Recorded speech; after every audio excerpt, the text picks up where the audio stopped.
Hello बच्चों। अब है हमारा हेलो एल्केन्स और हेलो एरिन्स की केमिकल प्रॉपर्टीज ही चल रही है। एक केमिकल प्रॉपर्टीज दोनों की हो गई है। इनकी भी न्यूक्लियोफिलिक सब्स्टिट्यूशन रिएक्शन हो चुकी है, इनकी भी न्यूक्लियोफिलिक सब्स्टिट्यूशन रिएक्शन हो चुकी है। अब हमारे पास है हेलो एल्केन मेटल्स के साथ कैसे रिएक्शन करते हैं और हेलो एरिन्स मेटल्स के साथ कैसे रिएक्शन करते हैं। ये है हमारी सेकंड केमिकल प्रॉपर्टीज। इनकी सेकंड दोनों की इकट्ठा करेंगे, फिर हम आगे बचेंगे। हमारी जो केमिकल प्रॉपर्टीज है एलिमिनेशन रिएक्शन, इलेक्ट्रोफिलिक सब्स्टिट्यूशन, वो आगे डिस्कस करेंगे। पहले हम देखते हैं रिएक्शन विद मेटल्स। अगर आप मेटल से रिएक्शन करवाओगे तब क्या करेगा। पहले मैं हेलो एल्केन की बताऊंगा, फिर हेलो एरिन्स की। अगर आपका हेलो एल्केन मेटल के साथ रिएक्शन करेगा, दो तीन मेटल्स के साथ करेंगे, भी ज्यादा नहीं है, दो तीन मेटल। सबसे पहली रिएक्शन है रिएक्शन विद मैग्नीशियम। अगर हम मैग्नीशियम मेटल के साथ रिएक्शन करें तो क्या बनेगा, रिएक्शन विद मैग्नीशियम। अगर मैग्नीशियम मेटल के साथ हम रिएक्शन करते हैं, आप ले लो मैग्नीशियम मेटल के साथ कोई भी हेलो एल्केन ले लो। मैं सिंपल सा ले लेता हूं, ये हेलो एल्केन ले सकते हैं, एक कार्बन का हेलो एल्केन ले लिया। इसकी रिएक्शन आपको मैग्नीशियम के साथ करवानी है। जब भी आप मैग्नीशियम से करवाओगे तो रिएक्शन होगी ड्राई ईथर, ये आपका सोलवेंट है भाई। अब आधे से ज्यादा सोचेंगे ड्राई है तो रेत के जैसा सैंड, जो सैंड होता ना आपका सूखा, वैसा होता। अरे नहीं नहीं नहीं नहीं, होता ये भी लिक्विड है, बस इसमें आपको कोई भी ड्रॉप वाटर की नहीं मिलेगी। इसके अंदर कोई भी ड्रॉप वाटर की नहीं होगी, इसलिए हम इसको ड्राई ईथर बोलते हैं। क्यों नहीं होनी चाहिए उसका रीजन हम देखेंगे। तो ड्राई ईथर के प्रेजेंस में जब आप रिएक्शन करवाते हो तो एक स्पेशल टाइप का कंपाउंड बनता है बेटा, बहुत ही अजीब नाम है, बहुत जगह काम आता है वो आपके पास। तो ये क्या करता है, ये वाला जो बॉन्ड है ना इस कार्बन और हेलोजन के बीच का, ये टूट जाता है और इन दोनों के बीच में ये मैग्नीशियम आ जाता है। क्या बन जाता है, CH3MgCl, ये बन गया।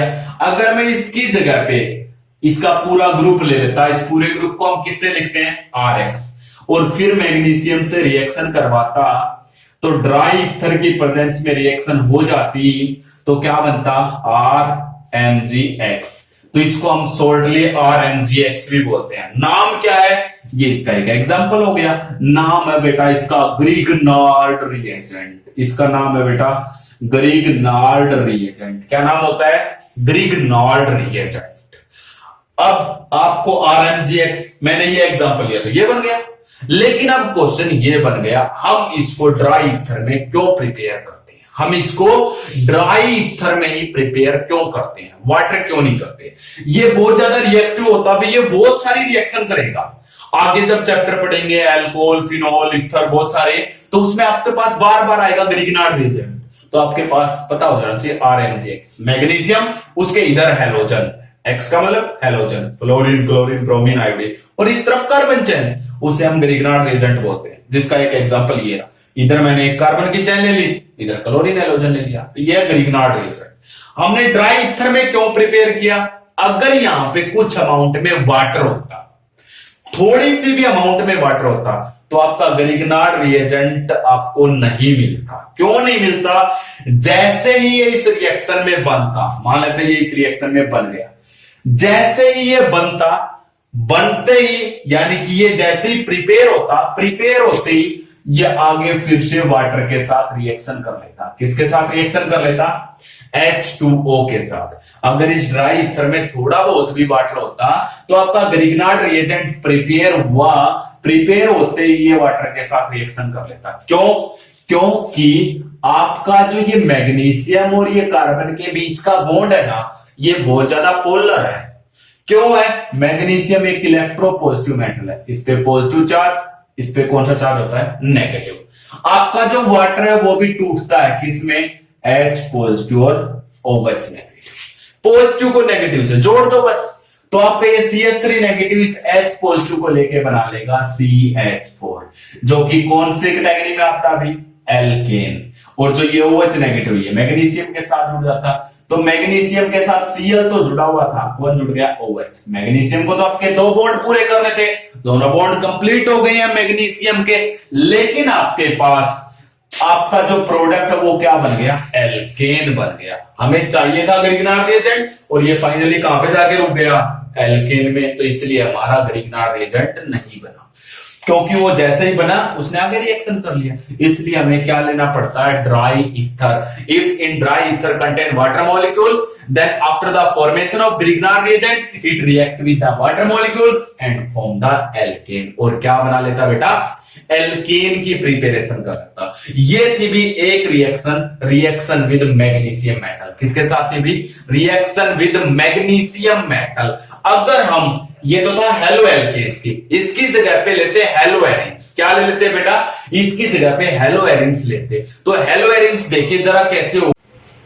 तो बेटा अगर हम क्या करते हैं, मैग्नीशियम की रिएक्शन हेलो एल्केन से कर चुके हैं, अब हम हेलो एरिन से करवा रहे हैं। हेलो एरिन से और ले लेते हैं एक एग्जांपल, लेकिन मैं आपको एक बात बहुत पते की बताऊंगा यहां पे। हेलो एरिन का एग्जांपल मैंने ये ले लिया, ब्रोमीन का हेलो एरिन, आयोडीन का ले लो, क्लोरीन का ले लो। आपने इसकी रिएक्शन मैग्नीशियम से करवा दी, किसकी प्रेजेंस में? ड्राई ईथर की प्रेजेंस में। ठीक है, यहां पे ये बॉन्ड टूटेगा, इसके बीच में कौन आ जाएगा? मैग्नीशियम। कार्बन और हाइड्रोजन के बीच में मैग्नीशियम होना चाहिए, ये आपका आ गया, बन गया बिल्कुल इजी था रिएक्शन, ये बन गई। ये भी आपका क्या है? Grignard reagent. लेकिन एक बात है, इस ब्रोमीन की जगह आयोडीन होता तब भी आपको कोई दिक्कत नहीं आती, ये आपका इजिली बन जाता ड्राई ईथर की प्रेजेंस में। तो ये क्या बना लेता? ये आपके पास ये बन जाता MgI। लेकिन एक क्वेश्चन यहां पे बनता है, अगर ब्रोमीन और आयोडीन की जगह क्लोरीन का लेते हैं, हम किसका ले लेते?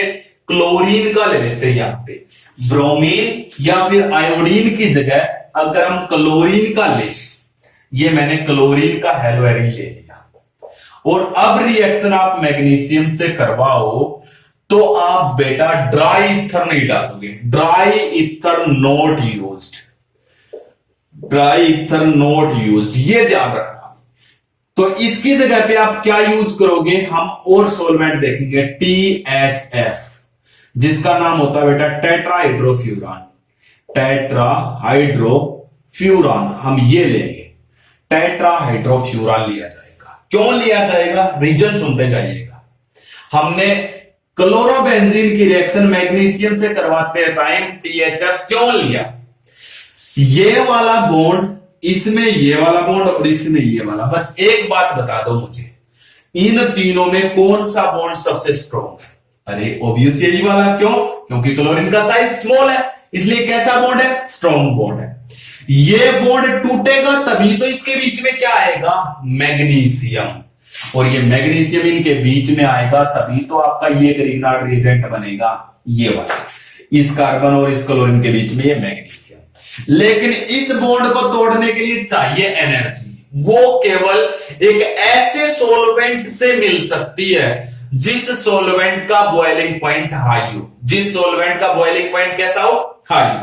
यहां पे ये बॉन्ड थे वीक, इसलिए ड्राई ईथर काम कर रहा था। ड्राई ईथर का बॉइलिंग पॉइंट लो होता है, ड्राई ईथर का बॉइलिंग पॉइंट होता है 308 केल्विन। ठीक है, ये वाला काम कर रहा था। क्यों? ये लो बॉइलिंग पॉइंट वाला काम इसलिए कर रहा था क्योंकि इनके बीच का जो ये बॉन्ड होता है वो कैसा होता है? वीक। लेकिन क्लोरोबेंजीन में बॉन्ड होता स्ट्रॉन्ग, इसलिए dry ether low boiling point वाला होने के कारण काम नहीं करेगा, इतनी एनर्जी नहीं दे पाएगा कि ये बॉन्ड टूट पाए। इसलिए हम टेट्राहाइड्रोफ्यूरान लेते हैं। टेट्राहाइड्रोफ्यूरान का बॉइलिंग पॉइंट होता है 340 केल्विन, ड्राई ईथर से हाई होता है, और हाई बॉइलिंग पॉइंट होने के कारण ये क्या कर सकता है? It provide so much energy so that carbon chlorine bond dissociate and magnesium can adjust between these two form the Grignard reagent. पता चल गया बेटा क्या है? तो क्लोरोबेंजीन जब मैग्नीशियम से रिएक्शन करता है तो ड्राई ईथर नहीं लेते, क्या लिया जाता है? THF, टेट्राहाइड्रोफ्यूरान। क्यों लेते हैं? इस बॉन्ड को तोड़ने के लिए। जो एनर्जी आएगी वो कहां से आएगी, किसी हाई बॉइलिंग पॉइंट वाले सॉल्वेंट से आएगी, हो जाएगा। ये थी भी पहली रिएक्शन मैग्नीशियम के साथ, आपने हेलो एल्केन के साथ भी कर ली और हेलो एरिन्स के साथ भी कर चुके हैं। अगली रिएक्शन है हमारी रिएक्शन विद सोडियम। तो देखिए जरा,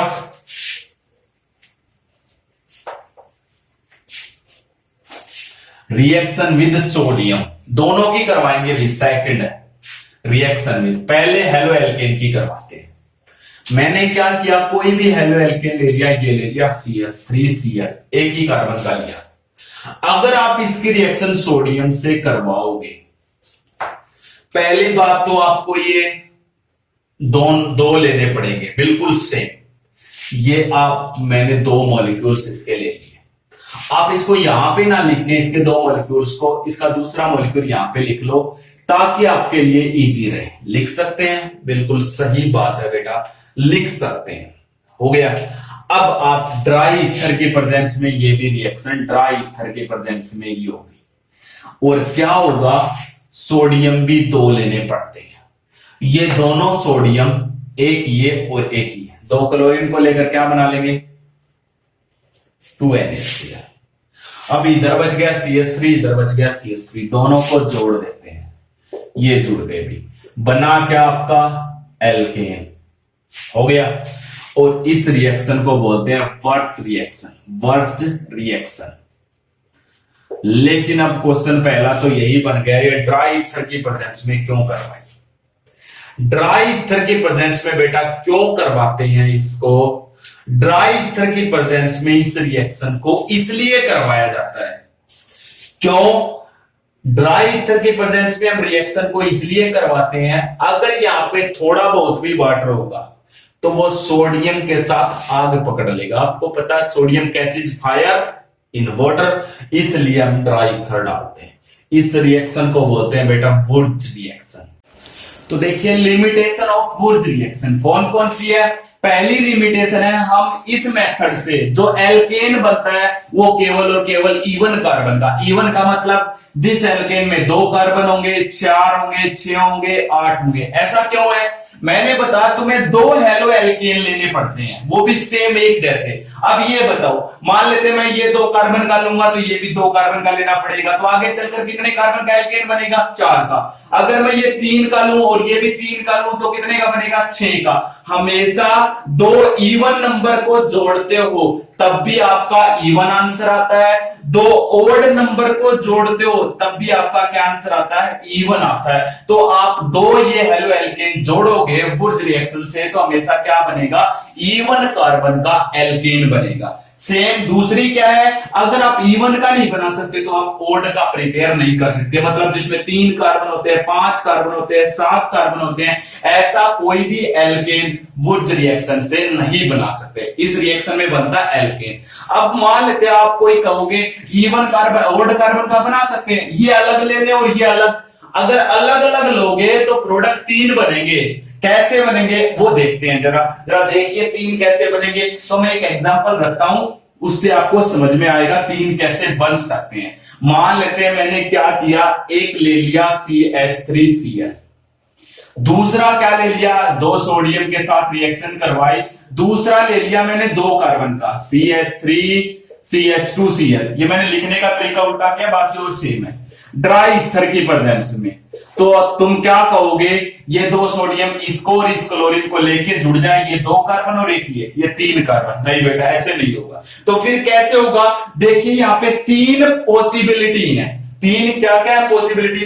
पहली पॉसिबिलिटी सुनो, पहली पॉसिबिलिटी ये है शायद ये वाला रिएक्टेंट पार्टिसिपेट ही ना करे, ओनली इसके मॉलिक्यूल CH3Cl के, क्योंकि हमने जिस बीकर में डाल रखे हैं उसमें CH3Cl और CH3CH2Cl के बहुत सारे मॉलिक्यूल होते हैं। मान लेते हैं शायद इसके मॉलिक्यूल पार्टिसिपेट ही ना करे, केवल इसके मॉलिक्यूल रिएक्शन कर जाए, इसके 2 मॉलिक्यूल 2 सोडियम के साथ ऐसे रिएक्शन कर जाए शायद, और ऐसे रिएक्शन करेंगे तो क्या बन जाएगा, ये 2 सोडियम इन दोनों क्लोरीन को लेकर 2NaCl, तो ये CH3 और ये CH3 ये जुड़ जाए तो एक प्रोडक्ट ये बन सकता है इसमें।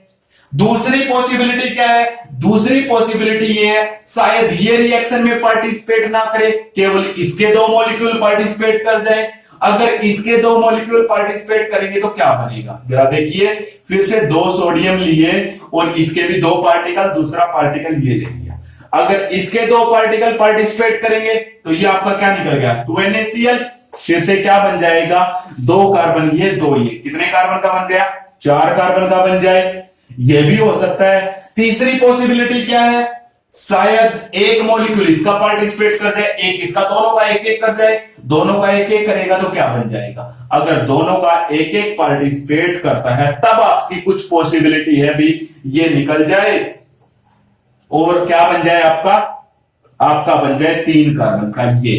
अब यहां पे 3 प्रोबेबिलिटी है, तो ये CH3 और 2 ये। तो इस तरीके से ये 3 पॉसिबिलिटी है। पॉसिबिलिटी नहीं है, बनता है। मान लेते हैं कुछ सोडियम के पार्टिकल के साथ केवल इसके मॉलिक्यूल रिएक्शन कर जाए, कुछ सोडियम के पार्टिकल के साथ केवल इसके मॉलिक्यूल रिएक्शन कर जाए और कुछ सोडियम के साथ इन दोनों के करके ये। तो इस तरीके से कितने प्रोडक्ट बन सकते हैं? 3। तो यहां पे आपको रिएक्शन में दिखाना होता है। एक बार फिर से देखो, अगर ऐसा क्वेश्चन आता है तो आप अलग अलग से प्रोबेबिलिटी लिख लो पहले रफ कॉपी में।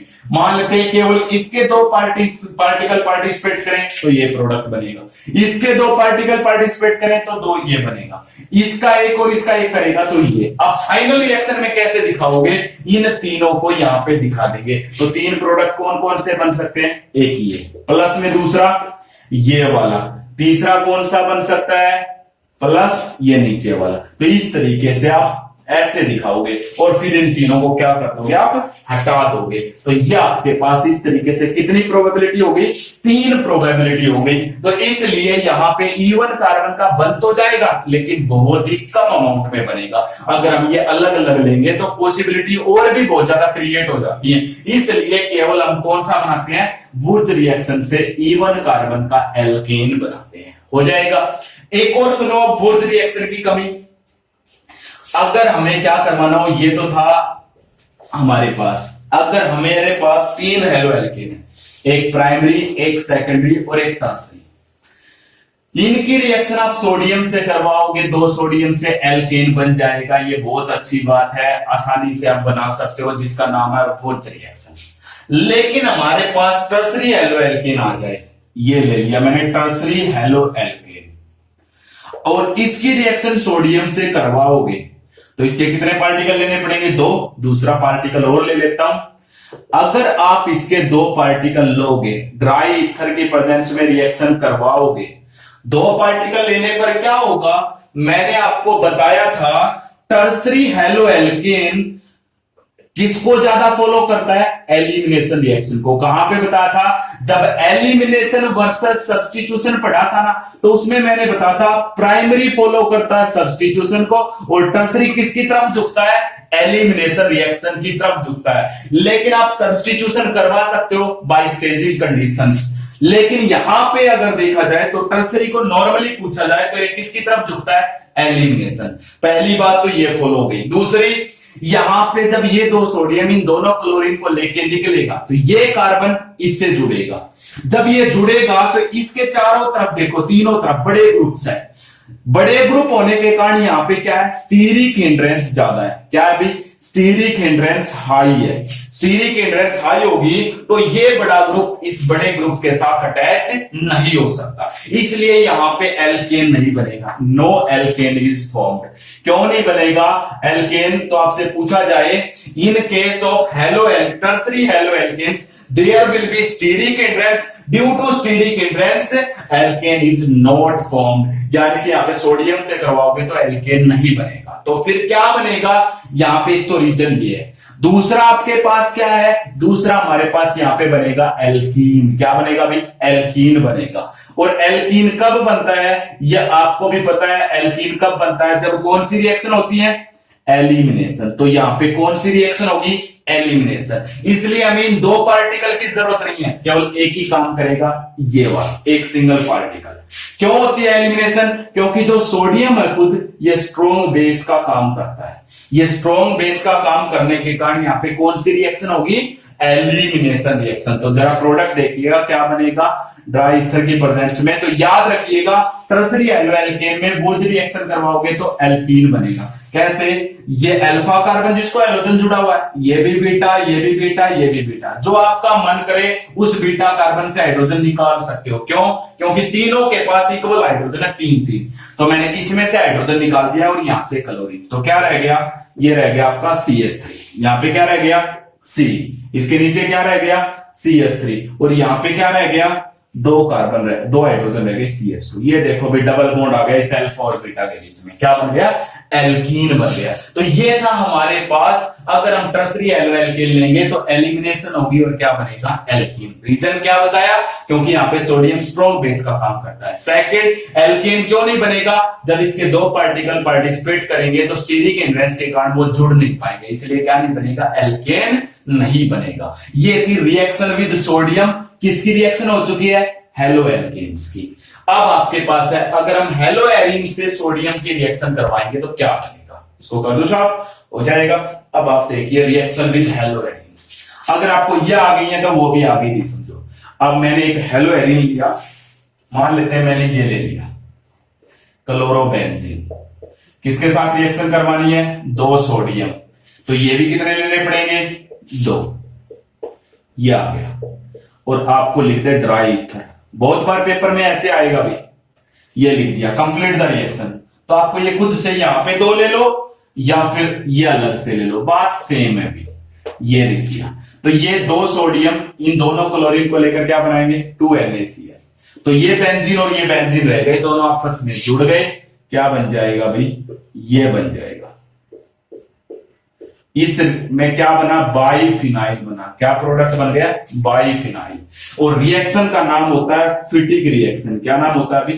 फिटिक रिएक्शन इस रिएक्शन का नाम है। साथ के साथ यहां से क्वेश्चन बनता है कन्वर्जन आता है यहां पे, कन्वर्ट ब्रोमोबेंजीन इनटू बाइफिनाइल।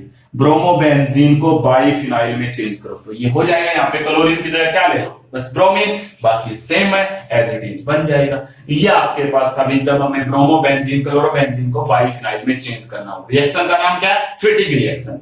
अब एक और है, हम क्या करते हैं, एक पार्ट इस फिटिक रिएक्शन का ले लेते हैं। ये मैंने ले लिया इस फिटिक का एक पार्ट, यहां पे ये ले लिया, 2 सोडियम ले लिए। और एक पार्ट ले लेता हूं वुर्ज रिएक्शन का, ये ले लिया वुर्ज रिएक्शन का पार्ट। हो गया। अब यहां पे क्या होगा? ड्राई ईथर के प्रेजेंस में ये क्लोरीन इन 2 सोडियम को लेकर क्या बनाया? कहने का मतलब एक हेलो एल्केन ले लिया, एक हेलो एरीन, तो ये CH3 इसके साथ जुड़ जाएगा।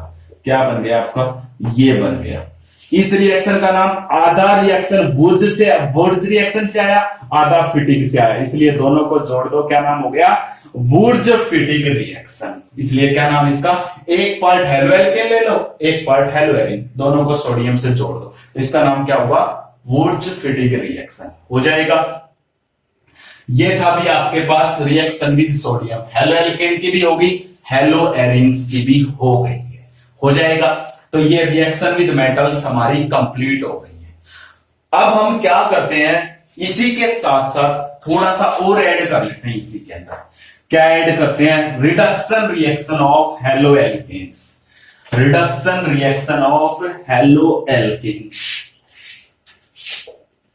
Reduction reaction of halo alkanes. अगर आपको हेलो एल्केन्स का रिडक्शन करना हो तो कैसे करोगे? रिडक्शन के लिए मैं बता देता हूं, आप रिडक्शन के लिए क्या यूज करोगे वही देख लेते हैं। रिडक्शन के लिए कौन कौन से रिड्यूसिंग एजेंट है? सबसे पहले आप रिड्यूसिंग एजेंट को याद कर लो। कौन कौन से रिड्यूसिंग एजेंट होते हैं? अभी रिड्यूसिंग एजेंट बहुत सारे हैं, जैसे कि आप LiAlH4 ले सकते हो, ये भी एक रिड्यूसिंग एजेंट है। आप NaBH4 ले सकते हो, ये भी एक रिड्यूसिंग एजेंट है। जिंक प्लस HCl ले सकते हो, ये भी एक रिड्यूसिंग एजेंट है। C2H5OH प्लस Na, ये भी एक रिड्यूसिंग एजेंट है। तो मैंने ये कॉमनली तुम्हें 4 रिड्यूसिंग एजेंट बता दिए हैं। और क्या है? H2 इन प्रेजेंस ऑफ निकल, ये भी क्या होता है अभी?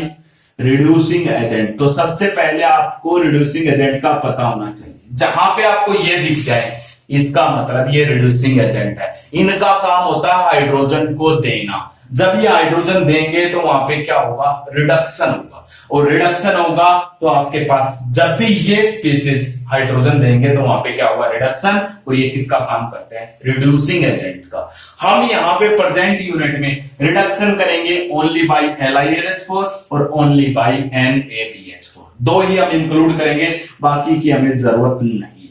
ये दो भी क्यों लिए, इन दो में भी देखते हैं। इन दोनों में से जब भी हाइड्रोजन निकलेगा तो H नेगेटिव की फॉर्म में निकलता है, जिसको हम बोलते हैं हाइड्राइड। क्या बोला जाता है, हाइड्राइड। और जब ये किसी में ऐड होता है तो उसका क्या हो जाता है, रिडक्शन। और उसका रिडक्शन होगा तो वहां पे कौन सी रिएक्शन हो जाएगी, रिडक्शन रिएक्शन हो जाएगी। तो इनमें से H नेगेटिव निकलेगा। तो जरा देखिएगा H नेगेटिव कैसे निकलता है, हम उसी को देख रहे हैं। सबसे पहले आपके पास क्या है, हम अलग अलग हेलो एल्केन लेते हैं। पहले मैंने ले लिया प्राइमरी हेलो एल्केन और उसका रिडक्शन कर रहा हूं। मान लेते हैं मैंने ये ले लिया CH3 CH2Cl।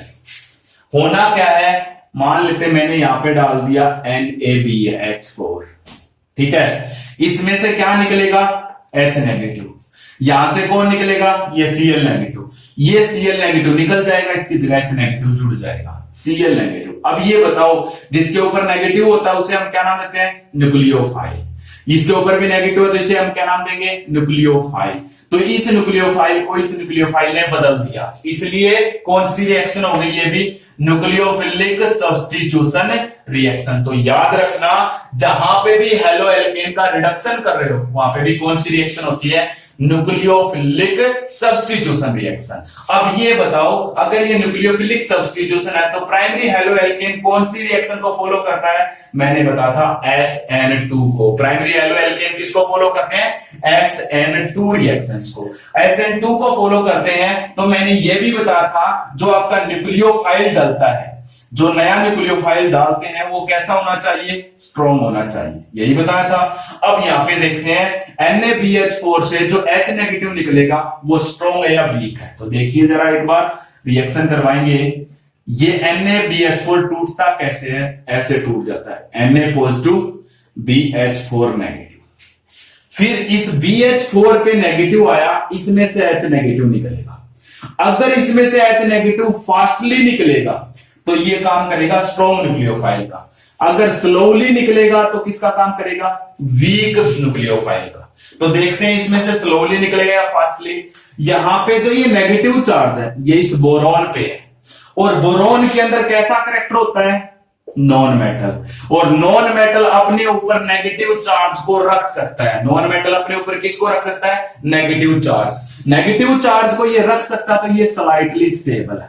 स्टेबल है तो इसमें से जो H नेगेटिव निकलेगा वो कैसे निकलेगा, स्लोली। स्लोली निकलेगा तो ये कैसा न्यूक्लियोफाइल होगा, वीक न्यूक्लियोफाइल। अब ये बताओ, अगर ये वीक न्यूक्लियोफाइल है तो क्या यहां पे रिएक्शन होगी, इस Cl नेगेटिव को इसमें से जो H नेगेटिव निकलेगा वो रिप्लेस नहीं कर सकता, क्योंकि SN2 रिएक्शन में स्ट्रॉन्ग न्यूक्लियोफाइल बताया था मैंने, लेकिन ये कैसा है, वीक। इसलिए क्या होगा, नो रिएक्शन। कैसा होगा, नो रिएक्शन। तो याद रखना, प्राइमरी हेलो एल्केन का रिडक्शन NaBH4 का यूज करके नहीं होगा। तो यहां पे हेलो एल्केन का रिडक्शन नहीं होगा, इसलिए हम प्राइमरी हेलो एल्केन पे क्या डालना पड़ेगा, प्राइमरी हेलो एल्केन पे आप क्या डालोगे, LiAlH4।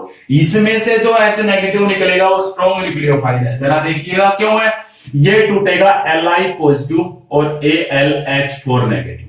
यहाँ पे नेगेटिव चार्ज एल्यूमिनियम मेटल पे आया है और मेटल नेगेटिव चार्ज को नहीं रख सकता, इसलिए इसमें से बहुत तेजी से H नेगेटिव निकलेगा, जो किसका काम करेगा, फास्टली निकलेगा, जो किसका काम करेगा, स्ट्रॉन्ग न्यूक्लियोफाइल का। अगर ये स्ट्रॉन्ग न्यूक्लियोफाइल का करेगा तो यहाँ पे रिएक्शन हो जाएगी। क्या होगा रिएक्शन, ये क्लोरीन नेगेटिव निकल जाएगा और इसकी जगह पे वो H नेगेटिव जुड़ जाएगा। क्या बन जाएगा, CH3 CH2 और ये H जुड़ गया, ये H इसके साथ मर्ज कर दो, क्या हो गया, CH3। ओवरऑल आपका क्या बनेगा, एल्केन। तो डाल लो, लिख लो अच्छे से, प्राइमरी हेलो एल्केन का रिडक्शन LiAlH4 से हो जाएगा, NaBH4 से नहीं होगा। ये इंपॉर्टेंट रिएक्शन है, हो जाएगा।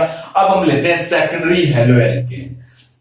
सेकेंडरी में क्या कह रहा है अभी, सेकेंडरी हेलो एल्केन में कुछ भी नहीं है, क्योंकि सेकेंडरी हेलो एल्केन जो होता है ना, वो प्राइमरी SN1 को भी फॉलो कर लेता है और किसको फॉलो कर लेता है SN2 को भी।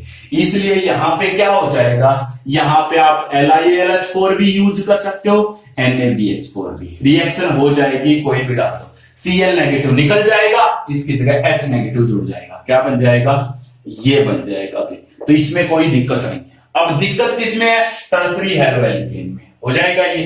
अब टर्सरी हेलोएल्केन लो, टर्सरी हेलोएल्केन में क्या होगा, फिर से टर्सरी हेलोएल्केन में मैंने बताया था, टर्सरी हेलोएल्केन किसको प्रेफर करती है, फिर से एलिमिनेशन रिएक्शन को। इसलिए मैं कह रहा हूं एलिमिनेशन वर्सेस सब्स्टिट्यूशन का जो टॉपिक था ना 2-4 मिनट का, उसके अच्छे से पढ़ लो। तो टर्सरी हेलोएल्केन किसको प्रेफर करता है, एलिमिनेशन को। लेकिन इस एलिमिनेशन को हटा के आप सब्स्टिट्यूशन कर सकते हो। कैसे कर सकते हो, जब आपका न्यूक्लियोफाइल कैसा होगा, वीक। तो देखिएगा जरा, अगर वीक न्यूक्लियोफाइल है तो सब्स्टिट्यूशन, स्ट्रॉन्ग न्यूक्लियोफाइल है तो क्या होगी, एलिमिनेशन। अब मैंने डाल दी इसके ऊपर NaBH4। NaBH4 किसमें टूटा, Na पॉजिटिव और BH4 नेगेटिव। BH4 नेगेटिव कैसा होता है, स्टेबल। स्टेबल अब इसमें से H नेगेटिव जो निकलेगा, बताया था कैसे निकलेगा, स्लोली। स्लोली निकलेगा तो ये कैसा न्यूक्लियोफाइल है, वीक न्यूक्लियोफाइल है। और अगर ये वीक न्यूक्लियोफाइल है तो यहां पे कौन सी रिएक्शन होगी बेटा, सब्स्टिट्यूशन। कैसी होगी, सब्स्टिट्यूशन। क्योंकि टर्सरी हेलोएल्केन में जो रिएक्शन होती है वो कौन से मैकेनिज्म से होती है, SN1। और SN1 में कैसा न्यूक्लियोफाइल बताया था, वीक बताया था। तो यहाँ पे क्या हो जाएगी, NaBH4 डालोगे तो Cl नेगेटिव निकल जाएगा, इसकी जगह पे क्या जुड़ जाएगा, H नेगेटिव। ये आपकी रिएक्शन हो जाएगी। लेकिन NaBH4 की जगह पे अगर मैं यहां पे क्या डाल देता, ये ले लेता CH3 यहां पे Cl, इसकी जगह पे LiAlH4 डाल देता। ये एलिमिनेशन फॉलो करता है कब, जब स्ट्रॉन्ग न्यूक्लियोफाइल हो। तो अब स्ट्रॉन्ग न्यूक्लियोफाइल देख लेते हैं, स्ट्रॉन्ग न्यूक्लियोफाइल इसमें से निकलेगा या नहीं निकलेगा वो देख लेते हैं। अरे LiAlH4 ये तोड़ रखा, ये कैसा होता है, अनस्टेबल। क्यों, क्योंकि यहाँ पे नेगेटिव मेटल पे आया है, इसलिए फास्टली टूटा, इसमें से H नेगेटिव निकला। फास्टली H नेगेटिव निकला तो ये किसका काम करेगा, स्ट्रॉन्ग न्यूक्लियोफाइल का। अगर ये स्ट्रॉन्ग न्यूक्लियोफाइल का काम करेगा तो यहाँ पे कौन सी रिएक्शन होगी, एलिमिनेशन रिएक्शन। और मैंने बताया है टर्सरी एलिमिनेशन की तरफ झुकता है, प्राइमरी सब्स्टिट्यूशन की तरफ झुकता है। तो ये कंडीशन है। तो यहाँ पे एलिमिनेशन हो गई तो अल्फा कार्बन से तो Cl निकल जाएगा और इस बीटा कार्बन से क्या निकल जाएगा, हाइड्रोजन। तो ये Cl नेगेटिव निकल गया और इस बीटा कार्बन से हाइड्रोजन निकल गया। तो क्या बन गया, यहां पे रह गया CH2, यहां पे डबल बॉन्ड C, ऊपर CH3, यहां पे भी CH3, और क्या बन गया, एल्कीन बन गया। ये था भी रिएक्शन। इसलिए मैं कह रहा हूं तुम्हें टर्सरी किसकी तरफ झुकता है, एलिमिनेशन की तरफ। इसको आप सब्स्टिट्यूशन बना सकते हो अगर वीक न्यूक्लियोफाइल होगा, अगर स्ट्रॉन्ग होगा तो क्या होगा, एलिमिनेशन रिएक्शन होगी ही होगी। ये था भी reduction reaction using the LiAlH4 और NaBH4। LiAlH4 में टर्सरी एल्केन में क्या बनेगा, एल्कीन। आपकी रिडक्शन रिएक्शन भी कंप्लीट हो गई है। बहुत इंपॉर्टेंट है भी ये वीडियो, इनको आप ध्यान से सुनिएगा, ध्यान से पढ़िएगा। आप एक बार रिवीजन कर लीजिएगा। हमारा chapter most of the complete हो गया है। हम एक क्विक रिवीजन की 2-2.5 घंटे की वीडियो डालेंगे, आप उसको और देख लेना, आपका सब कुछ सारी समरी चैप्टर की आ जाएगी। और मेरे इसी चैनल पे आपको फिजिक्स की भी वीडियो फर्स्ट यूनिट +2 की इलेक्ट्रोस्टैटिक्स की चल रही है, जो नियर अबाउट कंप्लीट होने को। आप एक बार जरूर देखिएगा और देखने के बाद मुझे बताइएगा। बहुत इजी लैंग्वेज है, ओके।